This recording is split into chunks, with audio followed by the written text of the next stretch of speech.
así que vamos a repetir. Bien, buenas tardes. La Dirección de Extensión Cultural de la Universidad de los Andes le da la bienvenida a esta, la tercera charla de este ciclo en homenaje a los 80 años del Premio Nobel de Literatura, Gabriela Mistral, el primer Nobel de América Latina, el primer Nobel para Chile también. Bien, el día de hoy nos acompaña la profesora Soledad Falabella, pero le doy la palabra a la directora de Extensión Cultural, Josefina Tocornal, para que pueda hacer las preguntas. Previamente, quería recordarles a quienes primera vez se conectan a una charla de extensión que hay una primera parte de exposición de la charla del día de hoy, en este caso a cargo de la profesora Soledad Falabella para posteriormente transmitirle las preguntas que durante la charla, durante la exposición, vayan ustedes dejando en el chat. El chat va a estar ahí disponible. Quienes no lo vean, está justamente abajito de sus pantallas. Hay un botoncito que dice chat, ahí lo aprietan y bueno, pueden ir dejando comentarios, preguntas para que posteriormente a la exposición de la profesora pueda ella justamente eh, responderlas. Bien, cedo la palabra a la directora de Extensión Cultural, Josefina Toconal. Gracias, Raúl. Buenas tardes a todos, a todas. Gracias por conectarse a esta conferencia del día de hoy. Estamos muy contentos en la Dirección de Extensión Cultural de la Universidad de los Andes de poder continuar este ciclo que partimos en marzo, mes de la mujer, en homenaje a nuestra poetisa Gabriela Mistral. Hemos tenido ya dos conferencias a cargo de las profesoras Norma Camán y Zenaida Suárez sobre distintos aspectos de la vida y la obra de nuestra premio Nobel, eh, que no son muy conocidos, hay que decir, creo yo que uno, digamos, en la generalidad no necesariamente sabe mucho de Gabriela Mistral a pesar de ser una figura tan emblemática. Este, este momento tan especial del aniversario número 80 del premio Nobel que ella recibió nos ha servido para, desde muchas instituciones, intentar mirar de nuevo la figura de Gabriela Mistral, mirar aspectos que a lo mejor no se han destacado últimamente. Y hay mucho que aprender, mucho que descubrir. Vamos todos descubriendo cosas nuevas y aprendiendo. Así que muy bienvenidos a la tercera charla de este ciclo, que además coincide con una exposición que se está presentando en la Universidad de los Andes, que están todos invitados a venir a ver, que se llama Gabriela Mistral vuelve a Italia, una exposición fotográfica muy bonita sobre el periodo en que Gabriela Mistral vivió en Italia, con imágenes realmente muy bellas, acompañadas de textos de la poetisa, que quedan todos invitados. Quiero ahora presentar a la expositora del día de hoy, a la profesora María Soledad Falabella. Estamos muy honrados, Soledad, de que quisieras aceptar ser parte de este ciclo y cerrar esta serie de conferencias con todo tu conocimiento. Soledad es una persona muy experta en el tema de Gabriela Mistral, además de ser licenciada en Lengua y Literatura Hispánica de la Universidad de Chile, tener un doctorado de la Universidad de California, es profesora del Departamento de Literatura y el Magíster en Género y Cultura de América Latina de la Universidad de Chile. Tiene grandes pergaminos académicos y su especialidad es la literatura y el pensamiento de mujeres en América Latina y sobre todo en Gabriela Mistral. Es autora de muchos artículos académicos, muchos trabajos sobre nuestro premio Nobel y especialmente de un libro que se llama ¿Qué será de Chile en el cielo?, que se refiere precisamente al poema de Chile, esta gran obra de Gabriela Mistral, eh, en que ella trabajó, digamos, ha analizado mucho el proceso de escritura de ese libro y la génesis de esa obra, y sobre eso vamos a conversar también en esta conferencia de hoy día. Así que muchas gracias, Soledad, bienvenida, y te damos la palabra. Bueno, muchas gracias, Josefina. Gracias por la invitación. Es un gusto estar invitada en la Universidad de los Andes. Primera vez que estoy, así que muy, muy alegre, muy feliz de estar acá con ustedes. Voy a compartir una presentación con ustedes que va a ayudarnos a visibilizar mejor Uy, está ahí. Pum, pum, pum, pum. Ahí estamos. Voy a achicar la imagen acá. Eso. Pum. Bueno, como les decía Josefina, esta charla está dedicada al poema de Chile de Gabriela Mistral, que es una obra que ella comienza a escribir cuando sale de Chile en 1922. Y en ella va como recogiendo sus reflexiones sobre Chile, ¿no? Y por eso tiene mucho que ver con, bueno, yo creo que con los 80 años, pues, en primer lugar, del premio Nobel, porque ciertamente es un gran legado que le deja a Chile, ¿no? Esto de ganar el premio Nobel. Y por otro lado también dentro del poema de Chile, está también el recado, ¿no? El poema de Chile se configura primero como un sueño, ahí les voy a ir contando, después como un recado y después en un poema. Entonces, creo que es bien apropiado, ¿no? Como focalizarse en el poema de Chile para tratar de pensar qué es lo que Mistral le quiere decir a Chile, ¿no? Y el nombre de mi libro, aquí estoy viendo, siempre me tupo, perdonen, ¿ah? Pero ahí está, ya. Me tupo cómo pasar de una página a otra. Em, el título de mi libro, que es ¿Qué será de Chile en el cielo?, viene justamente de una frase que está anotada en uno de sus manuscritos. Cuando empecé a trabajar el poema de Chile, lo hice porque me lo indicó la profesora Ana María Cunio. Ella era la persona que estudiaba y se dedicaba a la obra de Gabriela Mistral en la Universidad de Chile cuando yo entré a estudiar en los años 80. Y al principio, Gabriela Mistral no era una persona leída en la universidad. Así, si uno hace como una historia de cómo se trabaja la obra de ella en Chile, hay un vacío grande. El lugar donde más se la trabajó históricamente fue la Universidad Austral y en la Universidad por los hermanos Carrasco, Hugo Carrasco, y también la Universidad de Concepción y la Universidad de la Frontera, o sea, más en el sur, fíjense, no en el norte ni en la Universidad de Chile. En la Universidad de Chile, en la revista de la Universidad de Chile, la primera vez que aparece la revista chilena de literatura es en 1976. Es bien notable eso, encuentro yo. No, nos demoramos llegar a Mistral. Entonces es una pregunta también que hay que hacerse: ¿por qué nos demoramos de llegar a ella, no? ¿Cuál es este desafío que tenemos como país? Así como que nos hubieran puesto un- algo que alcanzar, ¿no?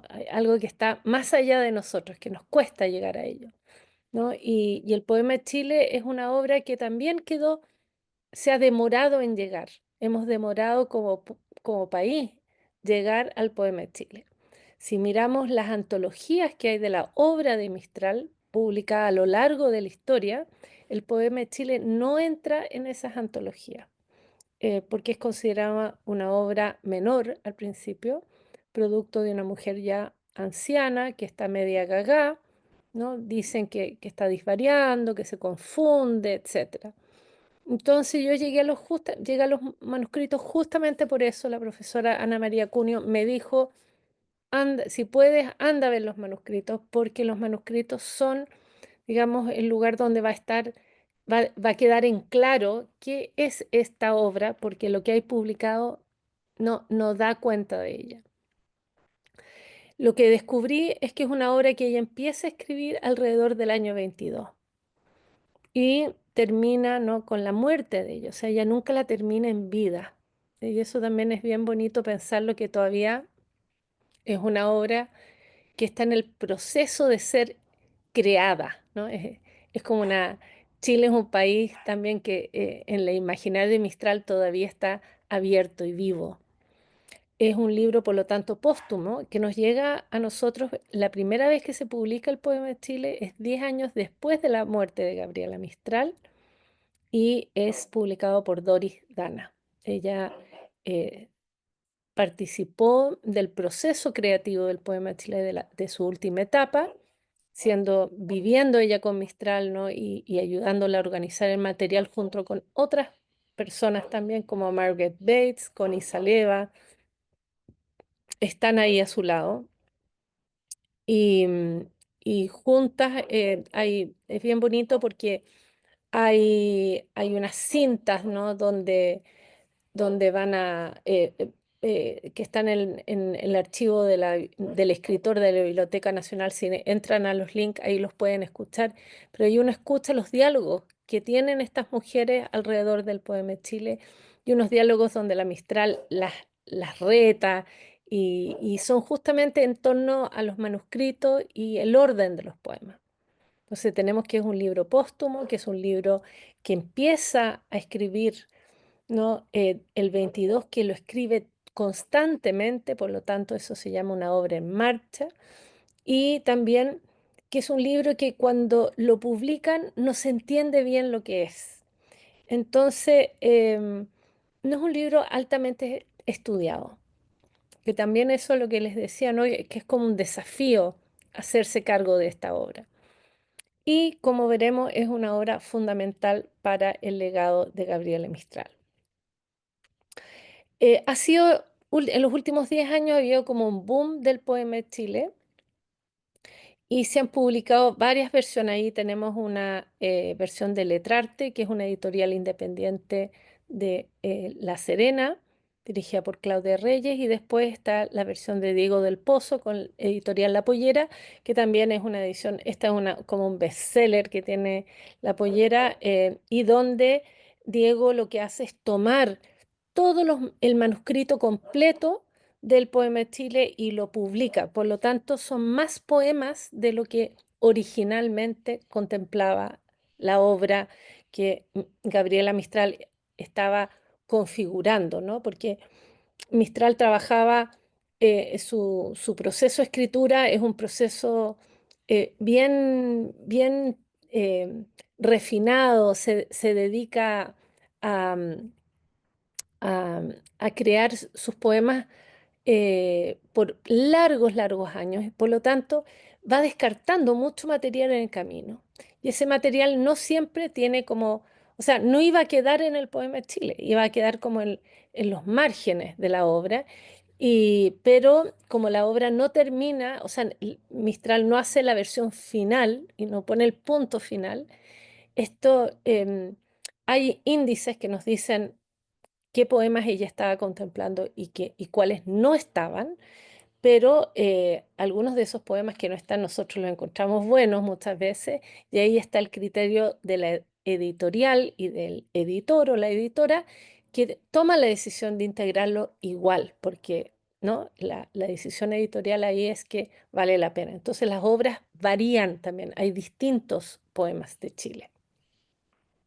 En esta obra, ella llega a Chile como una almita fantasma que recoge, salva y educa a un niño indio ángel siervo que muta entre uno y dos personajes también.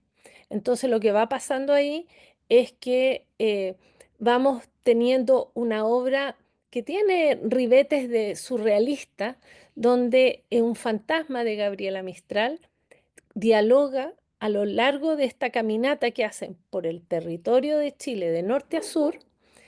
Va conversando con este niño que a veces lo llama Ángel, a veces le dice siervo, huemulcillo, indito atacameño, ¿no?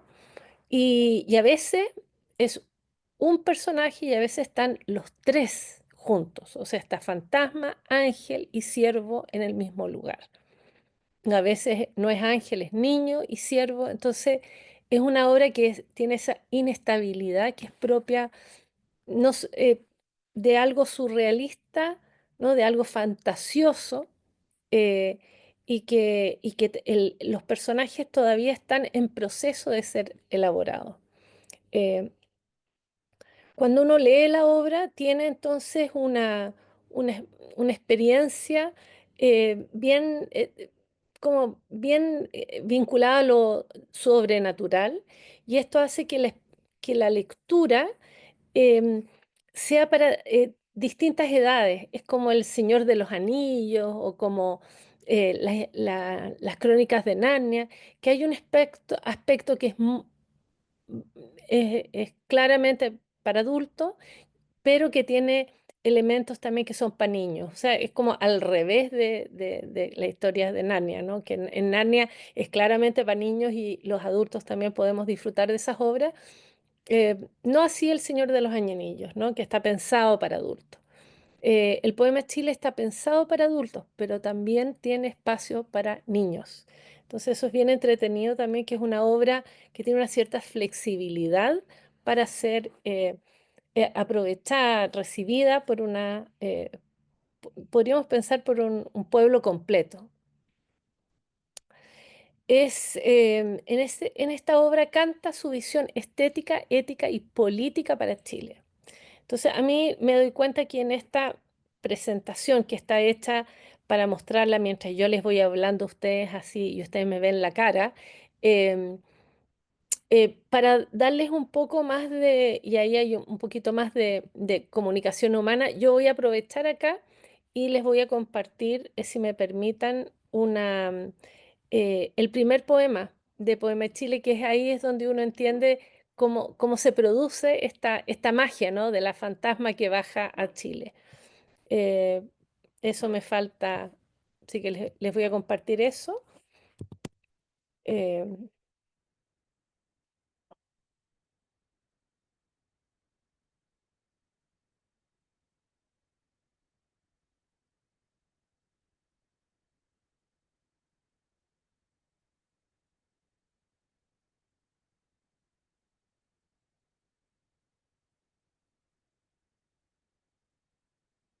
Ahí está. Entonces, este es el poema Hallazgo y aquí no sé cómo achicarlo. Ahí está. Voy a agrandarlo para que seamos felices y todos veamos mejor. Hallazgo. Bajé por espacio y aires y más aires, descendiendo sin llamada y con llamada por la fuerza del deseo. Acá en el manuscrito la palabra fuerza está tachada y sale magia. ¿Ya? Por ejemplo, ahí Doris Dana no respetó la tachadura de Gabriela Mistral y se queda con la palabra anterior, fuerza. ¿Ya? Y eso, por ejemplo, es una decisión editorial, ¿no? Mistral ocupa magia, o sea, pone magia en vez de fuerza y la editora, en este caso Doris Dana, elige quedarse con fuerza.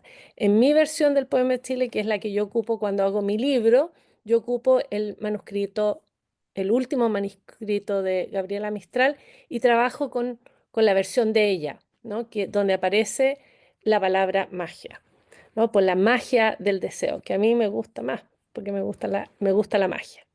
Y además que yo caminaba era el descender más recto, y era mi gozo más vivo y mi adivinar más cierto. Y arribo como la flecha, mi segundo cuerpo, en el punto en que comienzan patria y madre que me dieron. Tan feliz que hace la marcha, me ataranta lo que veo, lo que miro o adivino, lo que busco y lo que encuentro. Pero como fui tan otra y tan mudada, regreso, con temor ensayo rutas, peñascales y repechos, el nuevo y largo respiro, y los rumores y los ecos. O fue loca mi partida, o es loco ahora el regreso. Pero ya los pies tocaron bajíos, cuestas, senderos, gracias tímida de hierbas y unos céspedes tan tiernos que no quisiera doblarlos ni rematar este sueño de ir sin forma caminando la dulce parcela, el reino que me tuvo 60 años y me habita como un eco. Iba yo cruzando matorrales peladeros, copándome ojos de quiscos y escuadrones de hormigueos, cuando saltaron de pronto de un entrevero de lechos tu cuello, tu cuerpecillo en la luz cual pino nuevo. Son muy tristes, mi chiquito, las rutas sin compañero. Parecen largo bostezo, jugarretas de hombre ebrio. Preguntadas no responden al extraviada ni al ciego, y aparecen la canidia, que solo juega a perdernos. Pero tú le sabes sí, malicias y culebreos. Vamos caminando juntos así en hermanos de cuento, tú echando sombra de niño, yo apenas sombra de helecho. Qué bueno es que es en soledades que aparezca un ángel siervo. Vuélvete, pues, huemulillo, y no te hagas compañero de esta mujer que de loca truena y yerra los senderos, porque todo lo ha olvidado, menos un valle y un pueblo. El valle lo mientan Elqui y Monte Grande, mi dueño. Naciste en el palmo último de los incas, niño siervo, donde empezamos nosotros y donde se acaban ellos. Y ahora que tú me guías, o soy yo la que te llevo, que bien, que, que bien entender tú el alma y yo acordarme de tu cuerpo. Bien mereces que te lleve por lo que tuve de reino, aunque lo dejé me tumba en lo que llaman el pecho, aunque ya no lleve nombre ni de sombra caminando, ni de sombra caminando, no me oigan pasar las huertas, ni me adivinen los pueblos. ¿Cómo me habían de ver los que duermen en sus cerros el sueño maravilloso que me han contado mis muertos? Yo he de llegar a dormir pronto de su sueño mismo, que está doblado de paz y mucho olvido, allá donde yo vivía, donde río y monte hicieron mi palabra y mi silencio, ni coyote, y coyote ni coyote, hielos ni hieles me dieron. Acá sigue otra cosa. Miren, entonces este es el poema hallazgo con el que abre el poema de Chile, ¿no? Bajé por espacios y aires y más aires descendiendo, ¿no? Con llamada y con llamado y con llamada por la fuerza del deseo, por la magia del deseo. Y ahí ven que se junta, ¿no? Con este huemuliño que da una sombra, ¿no? De un ángel siervo y que ella le avisa, ¿no? em, Le dice, oye, devuélvete, ¿no? Porque yo soy una vieja loca. También eso es muy bonito, ¿no? Que ella al niño le habla y el niño, vamos a ver, le va a contestar, ¿no? Pero este es un tema, así se llama tema literario, que al Huemul le dice, ojo, yo soy rara, ¿no? De esta mujer que de loca truena y yerra los senderos porque todo lo olvidado menos un valle y un pueblo. Y acá, ¿no? Además, ya, pero aquí vienen, aquí vemos, ¿no? Podríamos decir, este es un nivel de poesía que hace sentido, ¿no? Hay una clara historia que es un ser, un fantasma que baja a la tierra y se encuentra, ¿no? Iba yo cruzando, matorrales y peladeros, copándome de ojos, de quisco, ¿no? Cuando saltaron de pronto de un entrevero de lechos, tu cuello y tu cuerpecillo. Se encuentra con el niño, con el ángel siervo, y le habla. Y luego dice, ¿no? Que ella, eh, que ella está, en el fondo, volviendo a ese lugar donde ella vivió y un lugar que tanto amó, ¿no? Ahora, aquí aparece otra cosa que se llama, ¿no? Aquí tenemos otros, fíjense que aparece otra voz. ¿Qué año o qué día moriste y por qué cruzas sonámbula? De repente, aquí le está hablando al niño y le está contando, ¿no?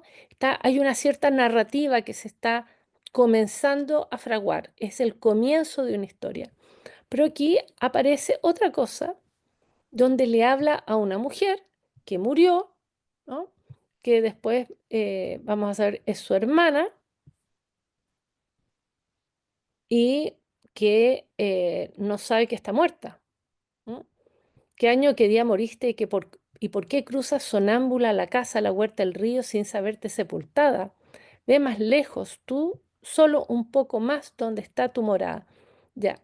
Y este es uno de los problemas que tiene el poema de Chile, ¿no? Aquí lo vemos así en carne propia. Se abre el poema contándote una historia, tú vas, ya dice, entiendo de qué se trata la historia, ¿no? Es es una voz más adelante se nombra a sí misma como Gabriela, ¿no? un fantasma de Gabriela, baja a la tierra chilena, ¿desde dónde? Desde el cielo, ¿no? Está en la altura, baja, empieza a caminar. ¿Qué camina? Bueno, su tierra, y se encuentra con un niño y que lo invita a caminar con ella. Eso hace sentido, ¿no? Pero acá tenemos esto otro. ¿Qué año o qué día moriste y por qué cruzas sonámbula la casa? Entonces, ese es el tema que uno se encuentra cuando se enfrenta con el poema de Chile, con los manuscritos, que tú ves una obra que hace sentido, pero cuando ves la versión publicada aparecen estos injertos que no te hacen sentido. Entonces, eso es lo que me pasó a mí con el poema de Chile, que yo me di cuenta que había. Ay, no, les compartí de nuevo lo mismo. Eh, Me di cuenta que, como se dice en buen chileno, había gato encerrado. Por un lado, había esta historia de la almita fantasma que recoge, salva y educa a un niño, y que esto se va contando a lo largo de, de una cadena de poemas que está armado como los poemas épicos, como el poema de Mio Cid, es una cadena de poemas en el que se va cantando una gesta, es muy épico el poema de Chile. Y por otro lado, hay un montón de cosas que no calzan y que te hacen decir, aquí, no sé, algo no cuaja, ¿no?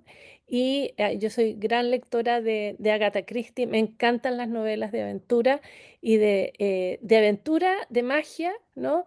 Y también de detective. Yo dije, aquí hay algo que investigar. Sobre todo cuando vemos que se trata de la visión estética, ética y política que tiene Mistral para Chile. Ella expone su sentir más íntimo en esta obra.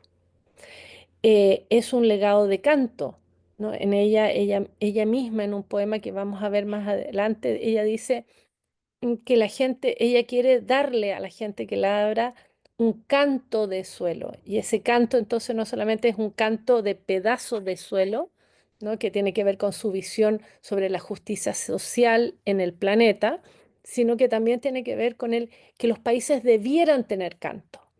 Y Mistral en el año 1926 creo que le hace el prólogo a el libro de Benjamín Subercaseaux Chile o Una loca geografía, y ahí ella dice que debiéramos todos escribir, todos los países latinoamericanos, ahí me subí yo al chorro, pero por el chorro, en realidad cada país debiera ser cantado por una poeta, un poeta que cante, le done, haga un país, un canto de país y que fuera, ella lo llama una geografía humana. Eh, Gabriela Mistral es profesora de Historia y Geografía, no era profesora de castellano, era de Historia y Geografía y es una gran amante del estudio de la tierra y de las costumbres de las personas, de las plantitas, de la flora y la fauna.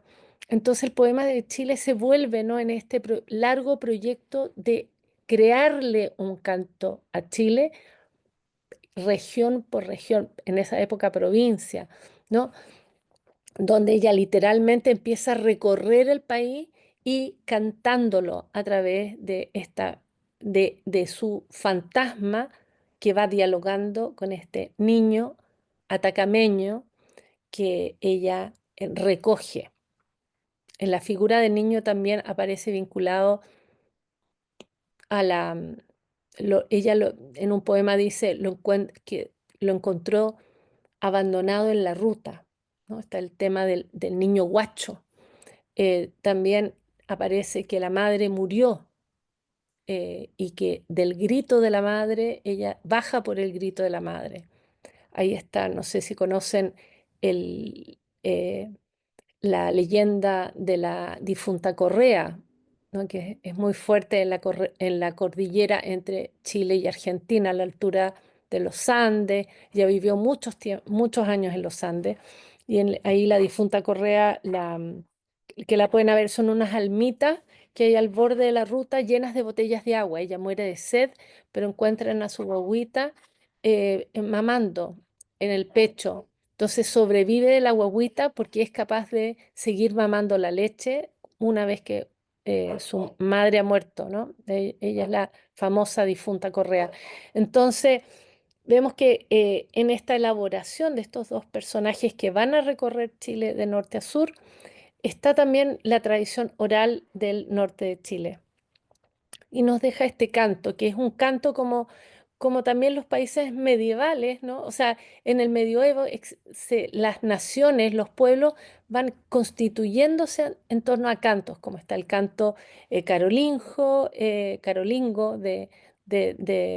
canto de Charlemagne, del rey Carolus, ¿no? De Francia, Carlos I, está el cantar del Mío Cid en España. Em, Están las leyendas del rey Arturo en las Islas Británicas. Entonces van generándose, ¿no? Estos cantos que van configurando una nación. Ella era una gran lectora del romanticismo alemán, de la Ilustración alemana y francesa, y inspirada también en esas nociones de cómo configurar a un pueblo con identidad y con alma propia, ¿no? Ella va entonces escribiendo este canto para Chile.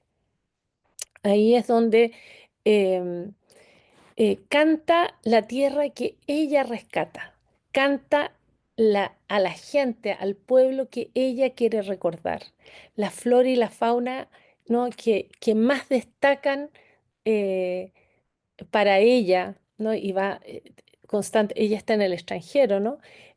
Cuando escribe este libro y va pidiendo así desesperadamente en cartas, va pidiendo que le manden información sobre Chile, libros, estampitas, va coleccionando material para poder poblar el poema de Chile. Y en la medida que va generando estos poemas, también nos va dando a conocer su mirada, su elaboración, eh, de la realidad chilena y qué es lo que ella quisiera que ocurriera, ¿no? Entonces ahí tenemos también una impronta que por un lado es crítica del país, ¿no? Entonces eso también es muy valioso como mirarlo como una crítica de Mistral a Chile. Por ejemplo, no hay un canto de Santiago, no hay un canto de las grandes, de La Serena, no hay un canto de Vicuña. Ella canta Monte Grande, canta Concón, por ejemplo, ¿no? Canta, tiene uno de Chillán, ¿no? Por los héroes, por la independencia. Tiene un canto del lago Villarrica. Como que hay un canto del Talcahuano, ¿no? Eso también es muy interesante. ¿Por qué? Y ahí le canta a los astilleros. Entonces hay una cantidad de personas que dicen, no, el poema de Chile es un poema antimoderno. Ya, pero si fuera antimoderno, no tendría un poema dedicado a los astilleros de Talcahuano, ¿no? Entonces ahí vemos que es un poema raro. Y a mí eso me parece muy interesante, ver cuál es la versión de la modernidad latinoamericana, ¿no? que nos está mostrando Gabriela Mistral. Y estos cantos estéticos son también, por lo tanto, portadores de una cierta ética, de valores que ella quiere promover, una mirada política, ¿no? Pensemos que la palabra política tiene que ver con los asuntos ciudadanos, ¿no? Política en su raíz es polis, de la polis griega, la ciudad griega, ¿no? Atenas por excelencia, y esta polis, ¿no? tiene un lugar donde la gente se junta a hablar de sus asuntos, ¿no? De la res pública. La república tiene ese sentido de ser aquello que tiene que ver con los asuntos de todo para que la cosa funcione, ¿no? La res pública. Entonces la política es lo que tiene que ver con los asuntos de la ciudad que todos conversamos para que funcione. Y también tiene un fuerte mensaje espiritual porque el escenario que se nos da es un escenario, ¿no? claramente basado en creencias religiosas, ¿no? Es un alma que baja a una tierra, o sea, hay una arriba y una abajo por lo menos, ¿no? que vuelve a subir en algún momento y donde es una tierra también donde hay eco de los muertos, una tierra bien surrealista, como decimos, parecía también al mundo eh, de voces y de memorias y de vivos muertos, como el de Juan Rulfo. Entonces entra en una cierta época de producción literaria donde se explora un existencialismo donde el mundo espiritual y el mundo práctico, concreto de lo cotidiano conviven, ¿no? Y lo y el mundo del más allá eh, de lo sobrenatural, ¿no? La convivencia con lo sobrenatural. El poema chine tiene, cuando empezamos a buscar en los manuscritos, em, nos encontramos con sus múltiples, hay largas listas de poemas. Y esto es un ejemplo de esto. Esta no es la manuscrita de Mistral, creo que es de la Connie Saleva, ¿no? Y acá vemos, miren, acá eso es Mistral. Esa letra ahí es mistraliana, pero esta no. Entonces, no, esto no es Mistral, perdón, no he dicho nada. Esta es la Margaret Bates. Entonces aquí tenemos, ¿no? Vemos cómo sus ayudantes la están ayudando a juntar las cosas y a armar listas de poemas. Y fíjense cómo se llama el primer poema, Tacna. Acá no aparece hallazgo, aparece recién en número 6, ¿no? Entonces, em, aquí hay dos preguntas. ¿Qué hace Tacna, ¿no? Ciudad peruana, en el poema Chile? Y ahí tenemos entonces el hecho de que desde un comienzo, cuando ella empieza a soñar el poema de Chile, eh, está metida la ciudad de Tacna. Esa es como una gran pregunta. Y es porque recién en 1930 la ciudad de Tacna deja de ser chilena, porque con la guerra Perú-Boliviana, la guerra del Pacífico, em, Tacna queda dentro de Chile. Y es recién en 1930 que vuelve a ser peruana y Mistral en el fondo sueña con un país anterior. También a lo mejor un país donde las fronteras nacionales no son tan importantes. Eso es algo importante. Entonces, al mirar los manuscritos, nos damos cuenta que el poema que nosotros hoy leemos como primero no es necesariamente el poema que ella estaba pensando, ¿no? Nos abre la posibilidad. Después vamos a ver que en muchos otros índices posteriores, vamos a ver hallazgos en número 1. Entonces tú dices, ya, mirando este índice y en contraste con los demás, tú te das cuenta que ya, esto es parte de un borrador, ¿no? Que va evolucionando. Pero es interesante saber que Tacna estuvo en número 1.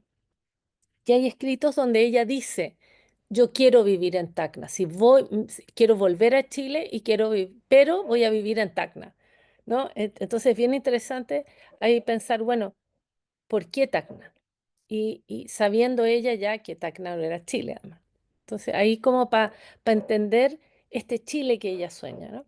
Padre y madre que me dieron, si se acuerdan, ¿no? En hallazgo dice, y aquí, ¿no? Esta, vuelvo a esta tierra, ¿no? Que es padre y madre también. Entonces ahí vemos dos cosas sobre la patria mistraliana. Uno, que terrenalmente es un lugar donde las fronteras son otras y también donde la patria tiene que ver con la madre. Entonces ahí vemos también una configuración del género y de los roles, ¿no? De género que es más equilibrada y que tiene que ver también con una creencia más vinculada con lo de los pueblos originarios. Los pueblos originarios suelen tener una visión complementaria donde la dualidad está presente, ¿no? Las cosas funcionan bien cuando hay dualidad, ¿no? No cuando hay uno solo, cuando es de a dos. Entonces eso también es una parte de ahí vemos los valores que van apareciendo. No es la patria, es la patria y la madre, ¿no? Van las dos juntas. Ella hablaba de la madre tierra y hablaba también de la madre ruta. el camino como madre. Ojo con eso. Y al hablar de camino como madre, también está hablando de una visión de lo que es la pertenencia al territorio, donde hay un deambular por el territorio. Y pensemos de la importancia del camino inca, ¿no? El camino del Inca, que ella crece en una zona donde las personas se desplazaban caminando entre pueblos, entre países, había mucho tráfico. Esta es una zona minera, ¿no? El Valle del Elqui en su época era ganadera minera y había mucho ir y venir entre Argentina y Chile. Entonces, donde la ruta es el lugar donde se construye la pertenencia también. O sea, no es la pertenencia un lugar asentado solamente, sino que es un lugar donde hay circulación. Em, Acá seguimos viendo y vamos viendo que son, ¿no? Aquí 81 poemas, ¿no? 81. Ya. Aquí tenemos otro índice del poema de Chile. Vemos una diferencia, ¿no? Estos tienen hoyitos, están en un tipo de... esto es lo que uno vea, lo que yo estoy haciendo son los comentarios que uno tiene que ir haciendo cuando uno ve los manuscritos, que te das cuenta que son qué tipo de papel, porque aquí se fijan, no hay fecha. Eso es una de las cosas tremendas de Mistral, ella no data las cosas. Entonces tenemos que ir como adivinando de qué se trata. Y acá dice, esto está anotado, este era el trabajo que hacían sus secretarias, disque secretarias porque eran amigas y compañeras de trabajo, muchas de ellas con doctorados, etcétera, profesoras de literatura que la acompañaban y la ayudaban, ¿no? A transcribir y a configurar sus libros, porque ella en el fondo va escribiendo y generando y ordenando de alguna forma las cosas y de ahí va como cosechando, ¿no? Y armando sus colecciones de libros, colecciones de poemas que se configuraban en sus libros, ¿no? Acordémonos que ella publica Desolación en 1922 en Nueva York. ¿Cómo lo hace? Junta, organiza toda su obra que ha publicado hasta la fecha, el año 21-22, y la manda a Nueva York. ¿Por qué Nueva York? Porque en Nueva York, en la Universidad Barnard, la leen y se dan cuenta, o sea, Barnard College y la Universidad de Columbia, ¿no? Que son universidades hermanas, la leen en el Instituto de las Españas y dicen, acá hay una gran escritora, pero no tenemos libro, queremos enseñarla y no tenemos libro. Publiquémosla para poder enseñarla. Y le piden el libro. Y ellas mm, concede mandar su poesía. Y ese es el primer libro. El segundo es Lecturas para Mujeres. Es una obra que publica el año 23 en México, que son las lecturas para la escuela para mujeres, para niñas, que ella funda en México y les deja ese libro de legado, Lecturas para Mujeres. Es un libro de lecturas, ¿no? Donde hay textos de ellas también, pero es una selección que ella deja para educar a mujeres. Acordémonos que en esa época la educación para mujeres no era vista como algo evidente, ¿no? Ella tiene la obra, ella publica en 1906, el 8 de marzo, la instrucción de la mujer explicando, ¿no?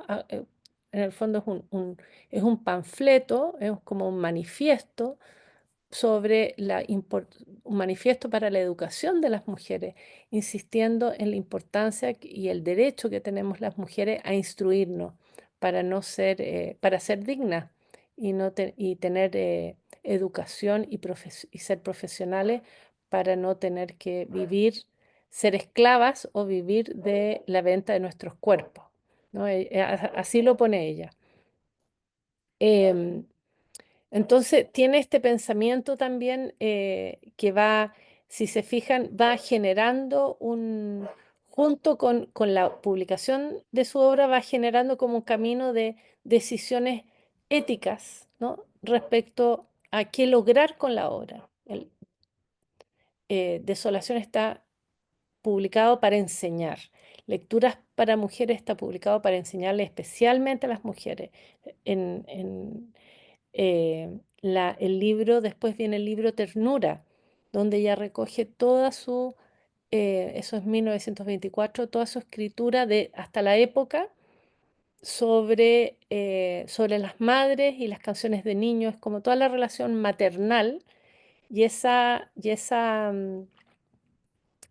obra la publica en España y después va a venir 1938, parte de esa obra entra a Tala y esa obra la publica le deja toda la ganancia a los niños de los bombardeos de la ciudad de Guernica, a los niños vascos víctimas de la Guerra Civil Española.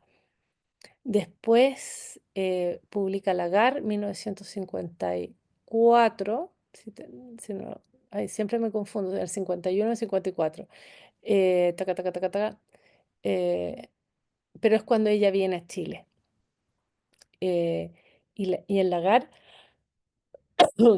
en Lagar incluye Locas Mujeres, que también iba a ser un libro aparte. O sea, ella se da cuenta que está muriendo. Ella nunca ha publicado, Tala lo publica en Buenos Aires con Victoria Ocampo, en la Editorial Sur, y em, no ha, hoy, perdón, me estoy aturando. Voy a ver un segundito la hora. Ya, he estado hablando demasiado rato. Entonces, em, voy a darles la palabra pronto, pero en eh, la obra, estamos ah, en Tala el 38, que lo publico con Victoria Campo, claro, y Lagar del 54 o 51, ahí de nuevo se me olvida, lo hace la editorial del Pacífico a petición del presidente Ibáñez, que es el que le invita al 54. Acá vemos la letra de Mistral, ¿no? Donde ella está más, en vez de estar trabajando ya, aquí está son listados, ¿no? De poemas y aquí sigue, ¿no? Y vemos largos, largos listados, pero aquí son temas a tratar en, en el poema de Chile. Entonces vemos que el poema de Chile tiene esta configuración también que es como cruzado con temáticas y podríamos pensar que es para enseñar Chile también, que ella lo piensa como un libro de enseñanza, un libro como un manual para los colegios, ¿no? Miren qué lindo. Y em, como yo les decía, el poema de Chile es portador de esta estética que también es una ética, ¿no? ¿Y qué es la ética? Es donde están como anclados sus valores. Y es el proyecto de otra nación desde un punto de vista ético, ¿no? Donde pone a jugar valores que ella echa de menos en lo que le toca ver del país, estético y político, donde, y esos los podemos identificar en estos elementos, ¿no? Primero que baja, ¿no? ¿Qué significa que alguien baje a cantar? No sube, por ejemplo, eh, el vate, ¿no? El poeta normalmente es este ser iluminado que sube a la montaña y se ilumina aún más. Bueno, ella baja, ¿no?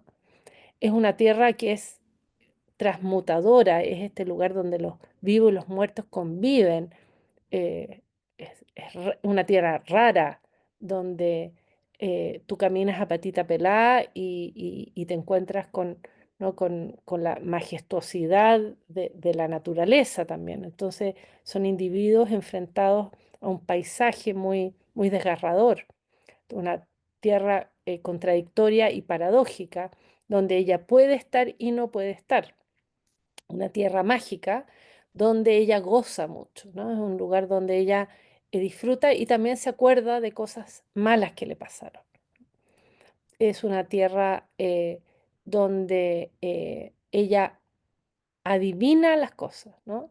Donde ella está mirando y está generando un tipo de conocimiento que tiene que ver con una sabiduría sobrenatural y donde ella está llegando, ¿no? Ella dice, yo vengo de un lugar y llego a este lugar, ¿no? Entonces el tema de la llegada y del anuncio de la llegada, ahí tenemos como toda una dimensión bíblica muy, muy interesante.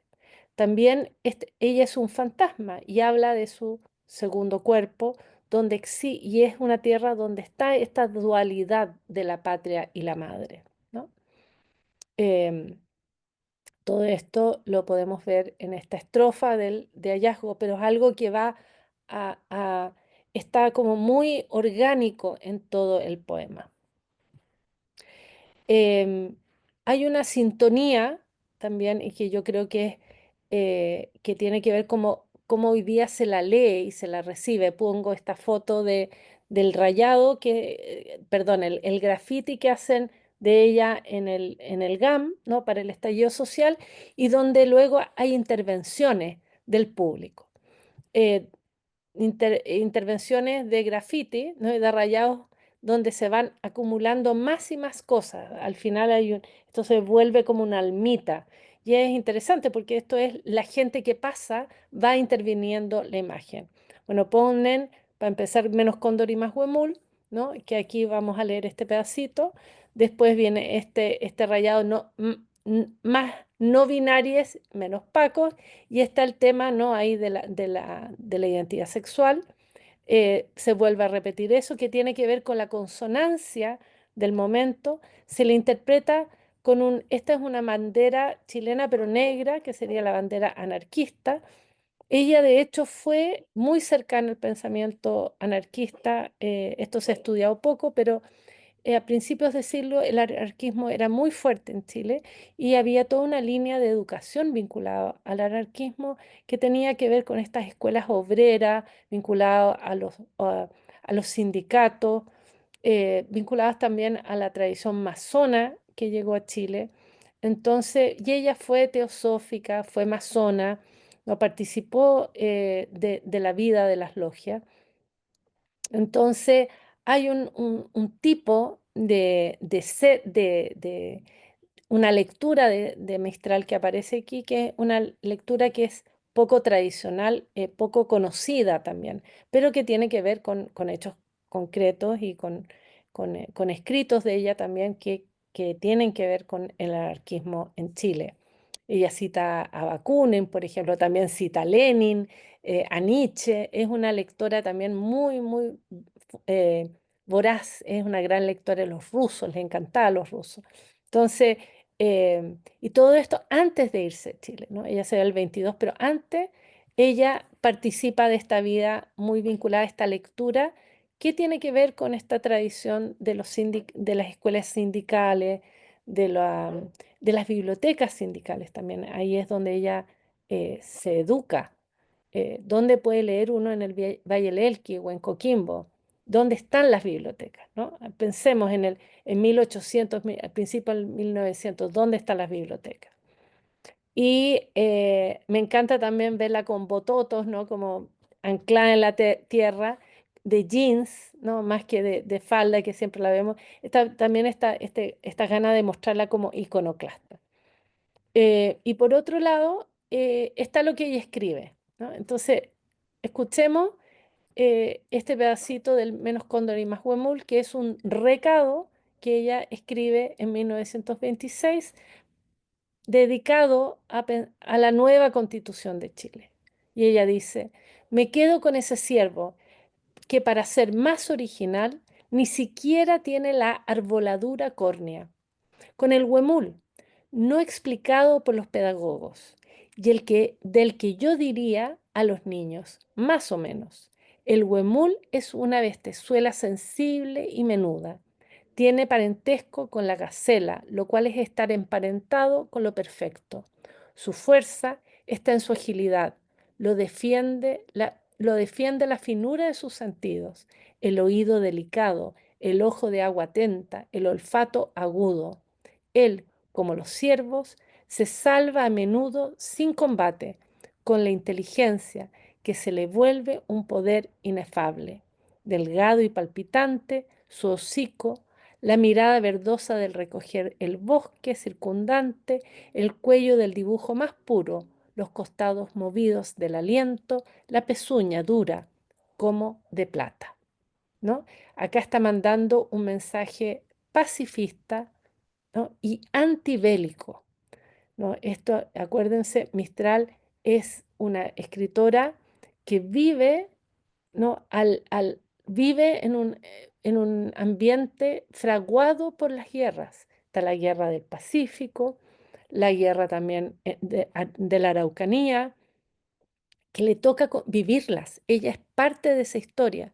Entonces, tiene un discurso al respecto, ¿no? Un discurso que también va a calzar con el discurso europeo existencialista, ¿no? Y de la entreguerra, ¿no?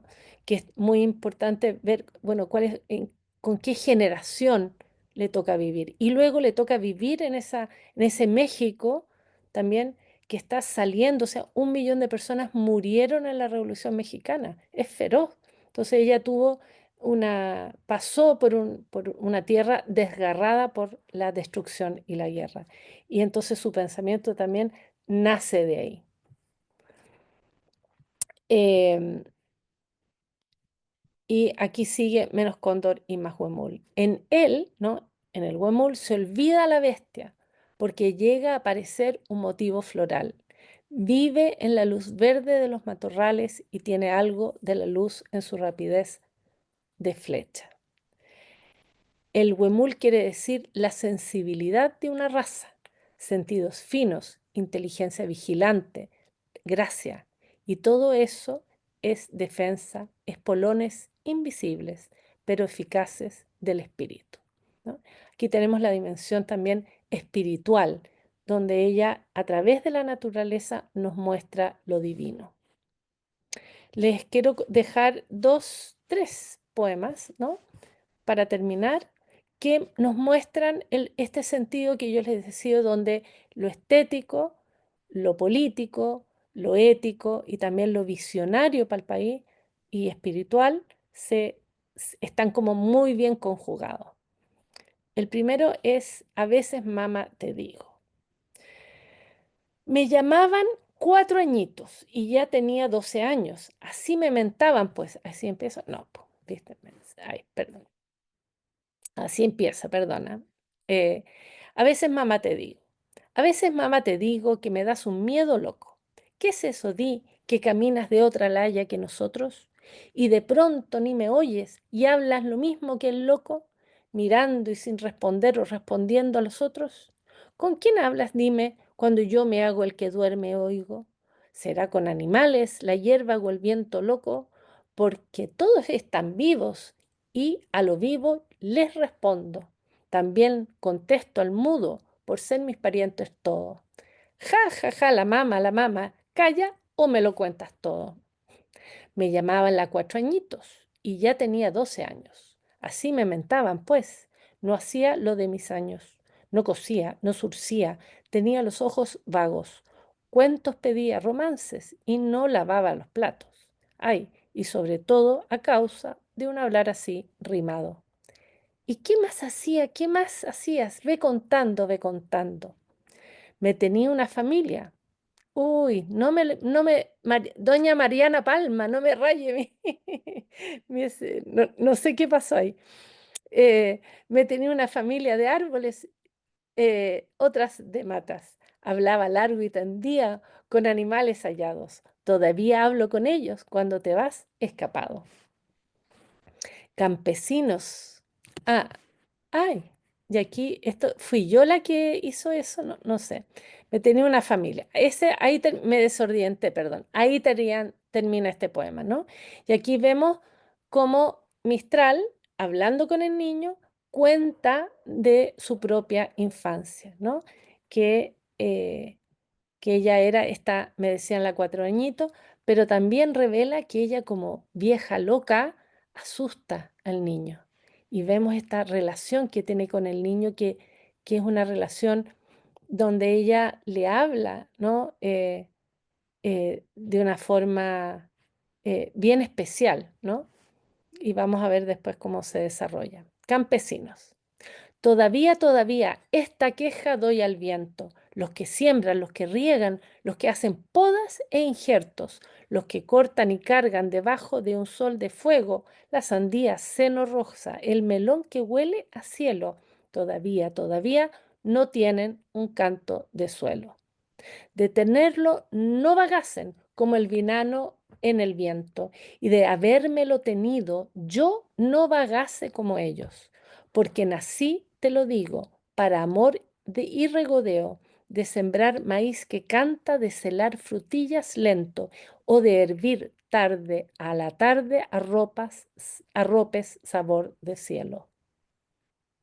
Pero fue en vano de niña la pela y el asoleo, y en vano acosté racimos en sus cajitas de cuento, y en vano celé las melgas de frutillares con dueño, porque mis padres no hubieron la tierra de sus abuelos, y no fui feliz cervato, y lo lloro hasta sin cuerpo sin verlas las 12 montañas que se me velaban el sueño, y dormir y despertar con el habla de 100 huertos y con la sílaba larga del río adentro del sueño. Pero ellos contestan solo cuando les hacen daño. No lo hostigó mi santo Francisco y hoy les dijo hermanos. Y con este poema cierro, que es el poema donde ella le revela al niño cuál es su destino. ¿A dónde es que tú me llevas que nunca arribas ni paras? ¿O es di que nunca tendremos eso que llaman la casa, donde yo duerma sin miedo de viento, rayo y nevadas? Si tú no quieres entrar en hogares ni en posadas, ¿cuándo es que voy a dormir sin miedo de las iguanas? ¿Y cuándo voy a tener cosa parecida a casa? Parece, mamá, que tú eres la misma venteada. Si no me quieres seguir, ¿por qué no dijiste nada? Yo te he querido dejar empotrerada o en casa, y apenas entras por estas te devuelves y me alcanzas.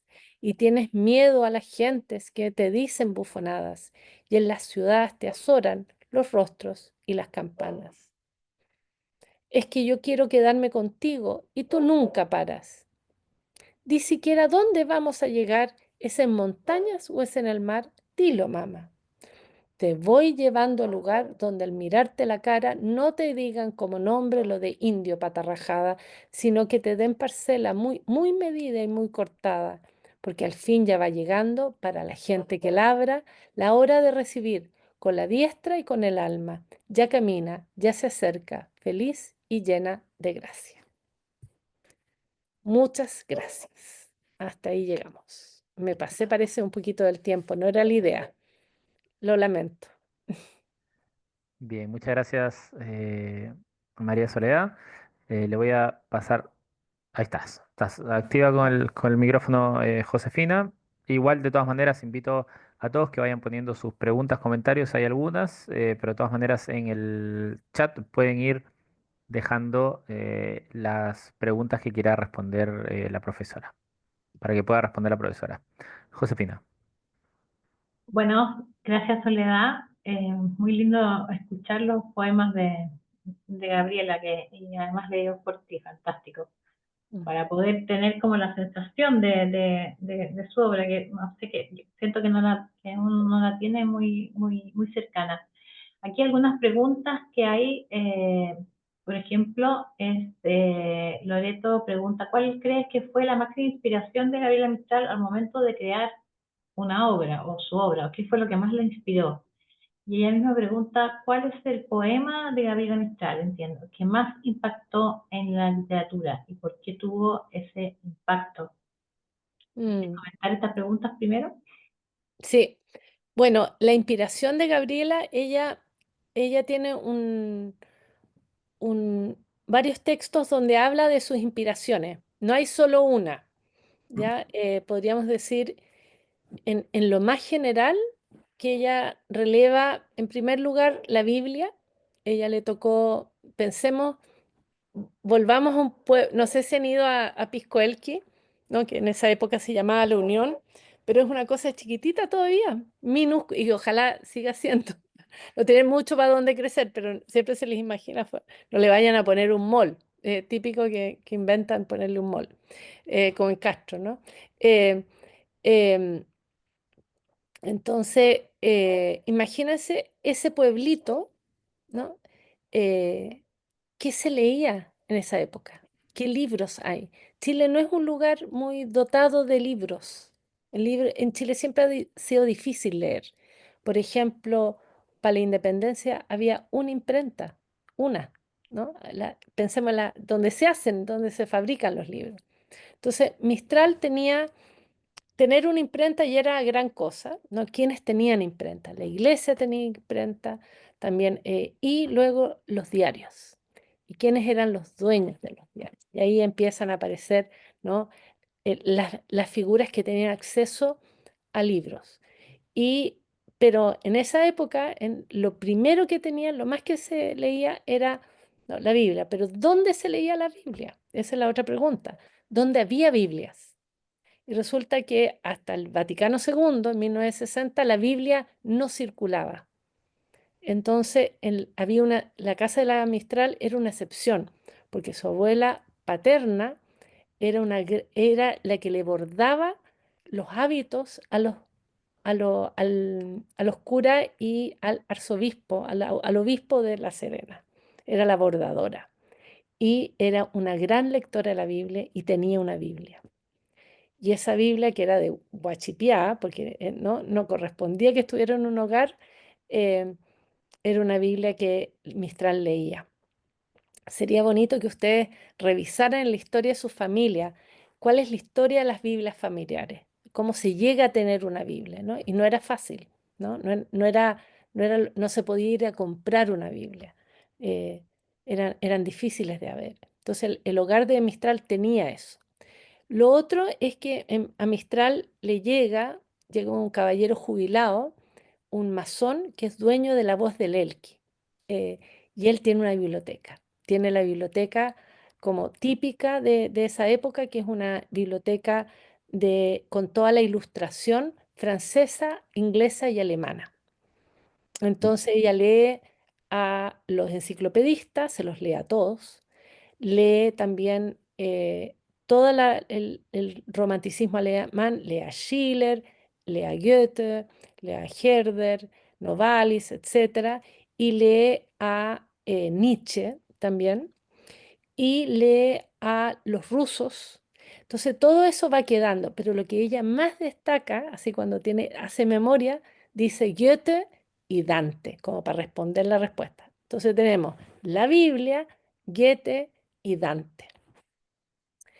Si se fijan, ella no tiene mucha lectura latinoamericana, porque en las bibliotecas que tiene cerca no están los libros latinoamericanos, están los libros más propiamente de estos caballeros, que al final, porque ella se va saliendo también de Piscoelco y va llegando a La Serena, y ahí sigue leyendo en las bibliotecas de las logias masónicas o de los sindicatos, que tienen sus propios, entonces lee a Lenin, lee a Bakunin, lee a, creo que lee a Trotsky también, pero tiene una lectura bien ecléctica y bien entretenida.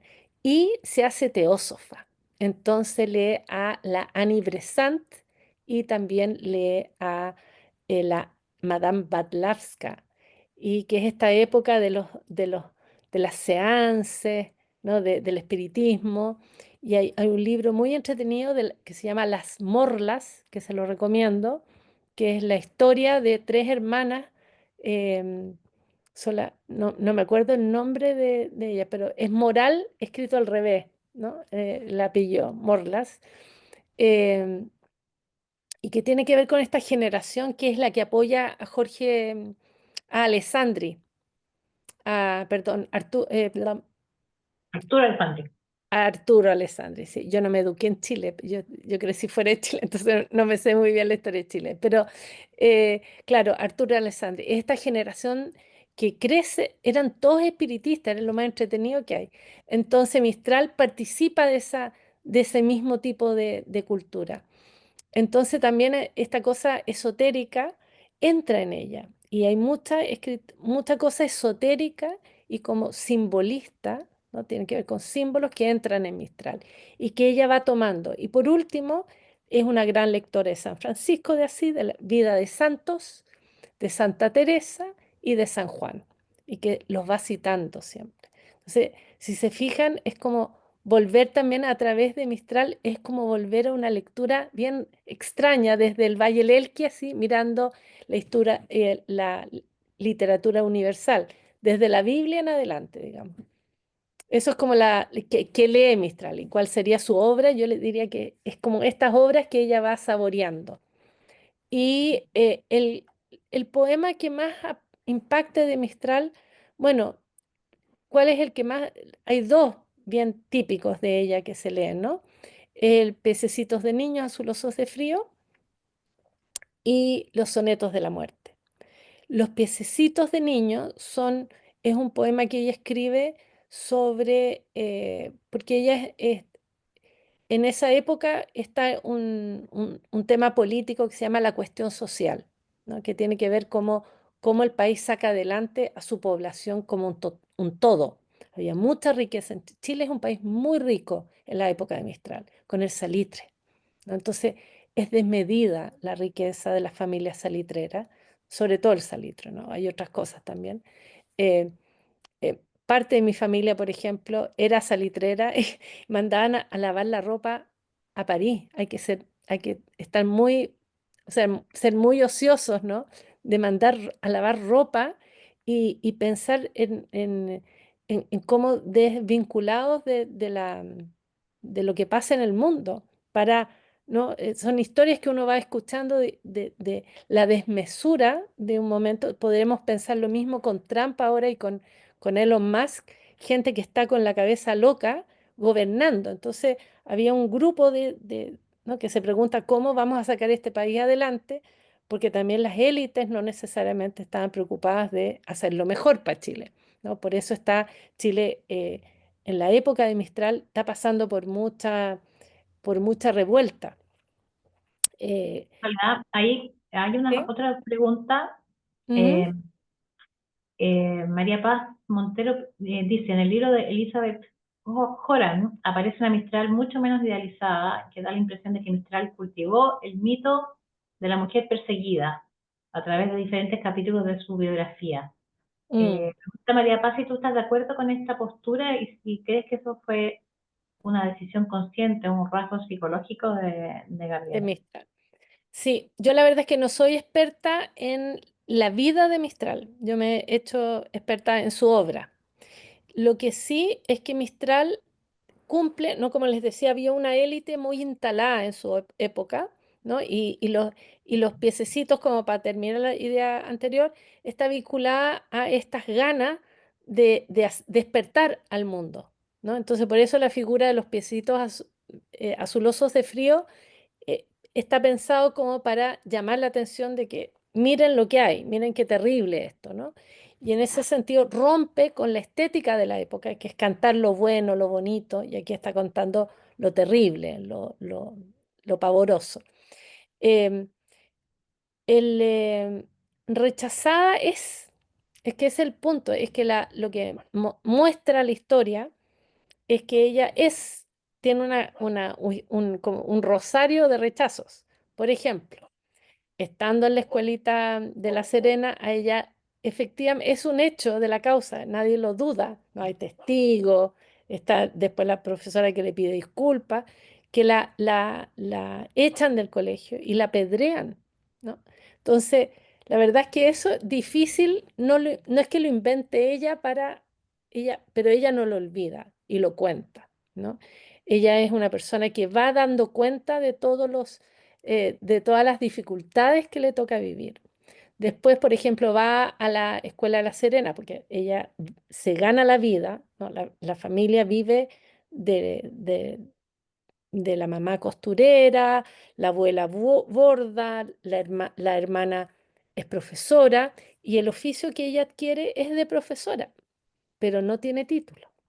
Entonces quiere titularse y para titularse hay que entrar a la escuela normal, pero no la dejan entrar porque había publicado escritos que no eran considerados apropiados, ¿no? La acusan de socialista y de un pensamiento que no calza con los ideales del capellán de la escuela normal de La Serena y no la dejan entrar. Entonces, si tú vas poniendo todas estas cositas ordenadas una al lado de la otra, vas viendo una historia donde para salir adelante, ella se encuentra con estas barreras que yo creo que no es la única en vivir estas barreras. Lo que pasa es que ella escribe y publica no se calla, ¿no? Ella no era una persona que se quedaba callada.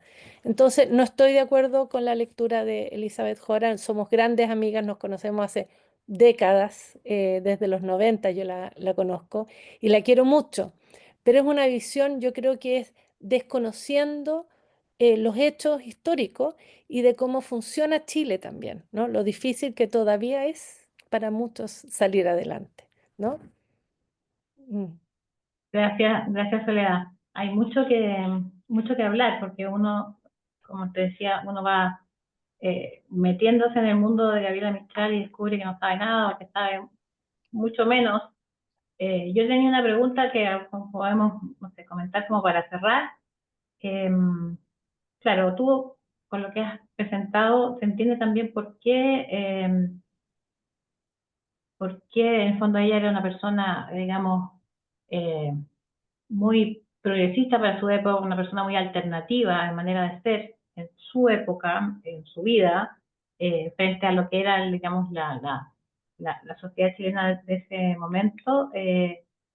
¿Será por eso que hemos llegado, como dices tú, tan tarde a conocer a Gabriela Mistral? Porque a mí me da la impresión de que, claro, recién ahora nos estamos como la generalidad de los chilenos a lo mejor fijándonos o acercando a su obra, y siento que ella es mucho menos, no sé, es una expresión mía, menos popular o tiene menos, digamos, repercusión o prensa internacional que Neruda, por ejemplo, que Neruda, claro, Mucho siempre menos. tiene ideas parecidas, pero Neruda de alguna manera logró como un reconocimiento y un movimiento de atención alrededor, que algo pasó distinto a lo que pasó con Gabriela Mistral.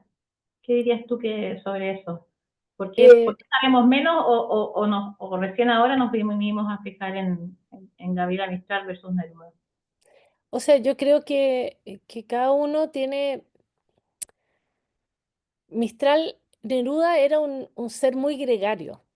Era un gran diplomático en el sentido, y era un gran vividor y era gran comensal, o sea, te invitaba a su casa, ¿no? Y era como un coleccionador de personas también. En eso genera yo tuve o sea, yo era muy chiquitita, pero lo conocí y mis papás eran amigos de él.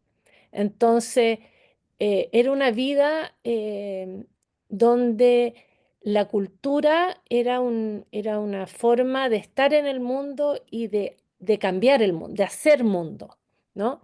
Y era colectiva. Entonces, Neruda pertenece a una...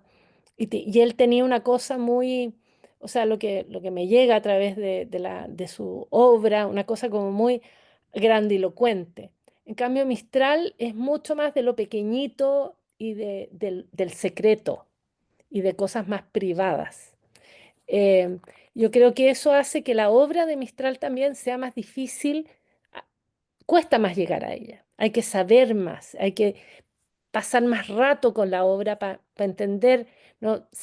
Encontrar, por ejemplo, a mí Piececitos me costó mucho leerlo hasta que una vez lo vi cantado por unos cabros en el Valle del Elqui que lo cantaron como una canción de heavy metal, así, Piececitos de niño, como una canción muy, muy enrabiada.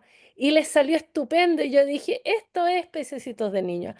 Así lo pensó la Mistral, no como una rockera heavy metal. No, no es así, no es meloso, es rabia. indignación. Entonces, ese tono cuesta encontrar el tono y te demoras y tienes que darle vuelta. En cambio, Neruda es mucho más, es llegar y agarrarlo, ¿no? Porque está acompañado es como todo un movimiento. Y por otro lado, como aparato cultural, Neruda viene con toda una línea de trabajo que vinculado al Partido Comunista, que es un movimiento internacional. Entonces, él tiene un partido que lo apoya y lo promueve activamente, con un imperio, digamos que hoy día lo reconocemos como imperio, ¿no? Pero con la URSS, ¿no? La Unión Soviética, que tiene estas promociones de grandes festivales de la humanidad, que es toda una línea de trabajo político-cultural donde él calza perfecto, es la joyita que tienen, ¿no? En cambio, Mistral no cuenta con esa espalda que la promueve, ¿no? Ella no tiene un sistema que se dedica a promoverla mientras ella está escribiendo su poesía. eh, Son sus amigas, son personas privadas, ¿no? No es un gran aparato que la promociona. Y en ese sentido, incluso ahora, por ejemplo, tenemos a la Gabriela Mistral Foundation, Inc., ¿no? Que está pronunciándose. Es una fundación privada, por algo tiene el Inc., es como, es una entidad privada en Estados Unidos que no es que no es algo que fundó Mistral, ni la familia de Mistral, ni la Doris Dana, sino que no, son entidades que se levantan así, pero no hay como en la Fundación Neruda que gozó también de los dineros de la obra de Neruda. La obra de Neruda fue protegida por el gobierno, o sea, se promulgó un alargar de los derechos de Neruda para poder financiar la fundación con el gobierno, el gobierno democrático del presidente Elwin. Cambio Mistral, se expropiaron los derechos de autor en 1979 para poder usar gratis y sin permiso de Doris Dana la obra de Gabriela Mistral en Chile, ¿no? En dictadura. Entonces, es casi diametralmente opuesto, ¿no? O sea, cuando se donan el legado de Mistral, cuando llega a Chile, llega porque Lagos le dice a la Doris Dana, véngase para acá, la queremos conocer. Y ella le dice, yo no voy a su país, ustedes me expropiaron. Mientras ustedes no deroguen ese decreto ley, yo no voy a ir a Chile. Yo he querido donar, pero ustedes me expropiaron, ¿no? Y ahí Chile tiene que derogar el decreto ley y recién ahí Doris Dana dice, bueno, ahora voy a Chile, ¿no? Y llega. Entonces es una historia, yo te diría, casi opuesta. Entonces, de nuevo, el argumento de Doris Dana, perdón, de Doris Dana, de Elizabeth Horan ahí también, ¿qué haces tú con la expropiación, ¿no? de los derechos de Mistral en Chile mientras protegen los derechos por 10 años extra en el Estado de Chile? El Estado de Chile expropia Mistral. Entonces, esa diferencia diametral hay que leerla, hay que interpretarla, ¿no? Mm. Que son historias muy, como dices tú, historias muy, muy opuestas, muy, muy diferentes. Bueno, queremos darle gracias a todos por conectarse hoy día a esta charla, gracias a ti, Soledad, por la presentación. Y antes de cerrar, dejarlos muy invitados a un evento que tenemos este sábado 5 de abril aquí en la Universidad de los Andes, donde tendremos una fiesta, digamos, a propósito del mes del libro, con la exposición fotográfica Gabriela Mistral vuelve a Italia, con un conversatorio también muy interesante sobre este mismo tema, Gabriela Mistral, en que vamos a tener personas que están desarrollando distintos trabajos e iniciativas sobre Gabriela, el embajador José Goñi, una persona experta en Gabriela Mistral, parte de la Comisión Asesora Ministerial de la celebración de los 80 años del Nobel, bueno, Germán Barros, el autor de exposición que tenemos aquí, Pablo Peragalo, un gestor cultural de Valparaíso, que ha hecho mucho por destacar la memoria de Gabriela Mistral, y Javiera Gutiérrez del Museo Gabriela Mistral de Vicuña. Esto es a las 12 del día, este sábado 5 de abril, así que los dejamos cordialmente invitados a que vengan a disfrutar de una feria de libros, de editoriales, a escuchar más de Gabriela, a ver la exposición. Raúl, te dejo a ti para cerrar. Muchas gracias, Soledad. Muchas gracias a todos los que se conectaron hoy Gracias a día. ustedes. Gracias, Josefina. Gracias, Raúl. Bien, muchísimas gracias a todos quienes estuvieron en la charla del día de hoy. Los invitamos a visitar la página de Extensión para enterarse más acerca de los ciclos, charlas, talleres, exposiciones y más actividades culturales que tenemos en Extensión Cultural de la Universidad de los Andes. Que estén muy bien. Hasta una próxima oportunidad. Chao, chao.